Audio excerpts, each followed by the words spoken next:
Dans cette vidéo, je voudrais partager avec toi les 5 bouquins qui ont le plus marqué ma vie, que ce soit sur la façon de me gérer, ma façon de penser, ma façon d'agir, bref, sur tout un ensemble. Et justement, je vais commencer dès maintenant avec le bouquin, probablement un des plus connus sur les 5, c'est celui de Dale Carnegie, Comment se faire des amis. Alors, c'est un bouquin qui a beaucoup fait parler de lui parce qu'il avait un titre un peu choquant, pas forcément trop en adéquation avec le titre, mais le contenu est génial. Alors, c'est quoi? C'est simplement la façon d'échanger avec les autres, de sociabiliser et justement de se faire des bonnes relations.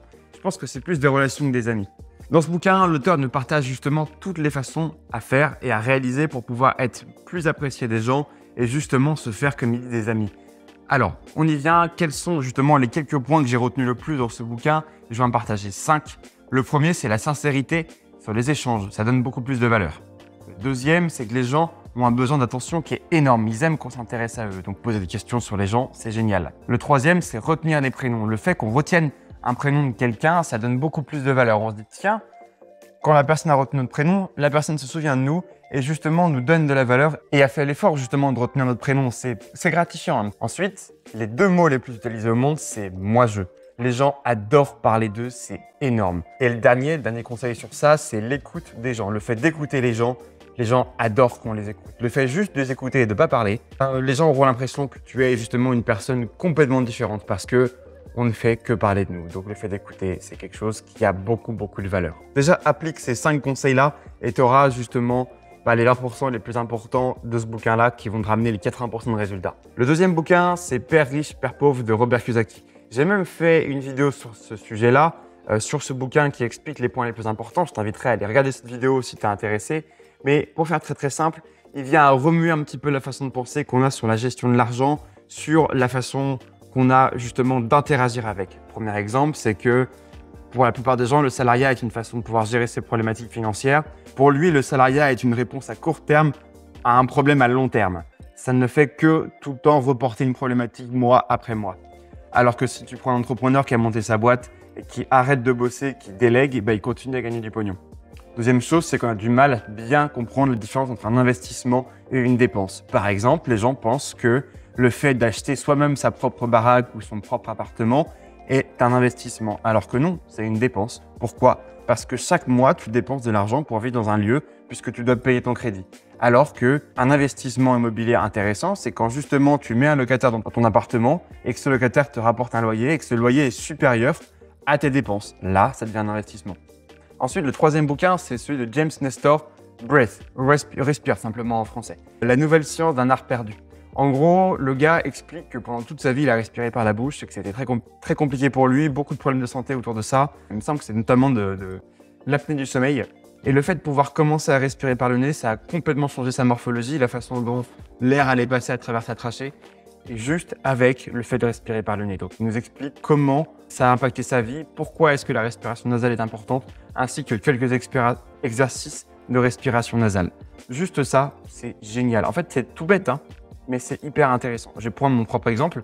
J'ai commencé donc justement à respirer beaucoup plus par le nez, mais aussi à faire mes jogging en respirant par le nez et jamais respirer par la bouche. Ça a eu un impact énorme. Juste après avoir fini le jogging, je sens que mes sens olfactifs sont beaucoup plus forts. Le quatrième, c'est celui de Anna Lembke, qui est une psychiatre à Stanford, dont le titre du bouquin est Dopamine Nation.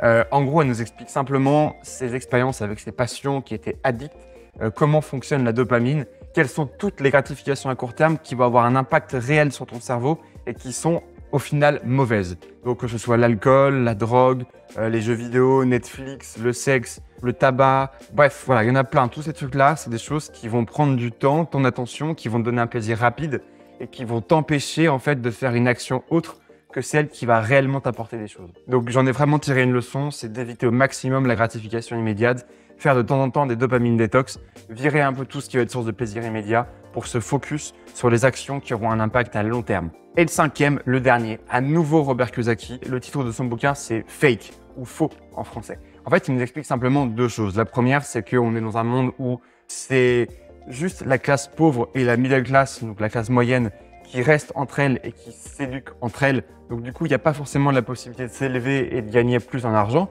Et il nous explique en fait que des professeurs qu'on a ne sont pas forcément très bons. D'ailleurs, il en parle aussi dans Papa riche, Papa pauvre. Et l'autre point le plus important, celui dont il vient beaucoup plus à mettre l'accent, c'est en gros l'arnaque qu'on a autour de l'argent actuellement, celle du dollar, de l'euro, que ce sont des fausses monnaies qui n'ont absolument aucune valeur, qu'en plus nos États s'endettent énormément et qu'il y a un moment en fait où cette bulle va exploser et on risque d'arriver sur un crash le plus gros qu'il y ait. Alors ça fait des années qu'on en parle, c'est toujours pas arrivé, mais ça risque malheureusement d'arriver. Donc lui, ce qu'il dit, c'est qu'il faut se mettre sur ce qu'il appelle l'argent de Dieu, la monnaie de Dieu.